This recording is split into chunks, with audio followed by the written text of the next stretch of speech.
REER, CELI ou fonds FTQ, la stratégie qui vous fera gagner des centaines de milliers de dollars en 30 ans. 1. Taux de rendement, 7% par an. 2. Durée, 30 ans. 3. Contribution annuelle, 5 000 $.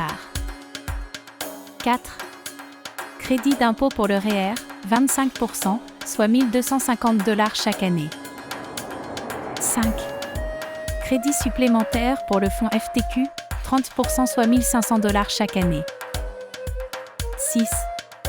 Total des crédits d'impôt pour le fonds FTQ, REER plus FTQ, 2 750 $ réinvestis dans le CELI chaque année. Scénario 1, investissement de 5 000 $ par an dans un REER uniquement.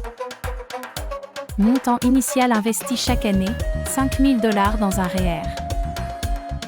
Rendement, 7% composé annuellement sur 30 ans. Le calcul du montant final dans le REER après 30 ans, sans réinvestir les crédits d'impôt, donne environ.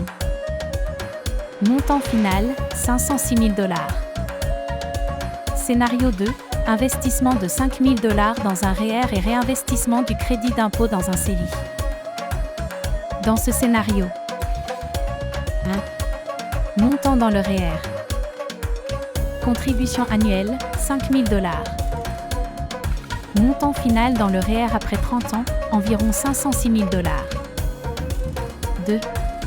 Montant dans le CELI, avec réinvestissement des crédits d'impôt de 1 250 $.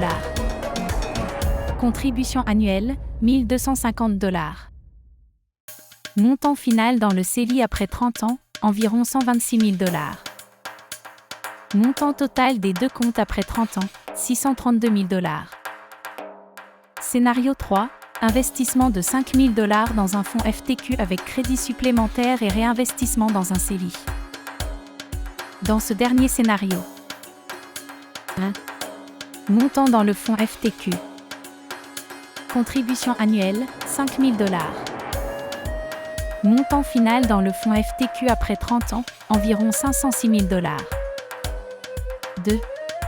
Montant dans le CELI, avec réinvestissement des crédits d'impôt de 2 750 $ chaque année. Contribution annuelle, 2 750 $.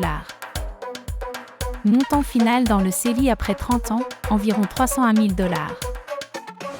Montant total des deux comptes après 30 ans, 807 000 $. Comparaison finale des trois scénarios. 1. Scénario 1, 506 000 $. 2. Scénario 2, 632 000 $. 3. Scénario 3, 807 000 $. Conclusion. Le troisième scénario est le plus avantageux, avec un montant total d'environ 807 000 $ après 30 ans, soit une différence de 175 000 $ de plus que le deuxième scénario et environ 301 000 $ de plus que le premier scénario. Cela souligne l'impact significatif des crédits d'impôt supplémentaires dans un fonds FTQ, surtout lorsque ceux-ci sont réinvestis dans un CELI.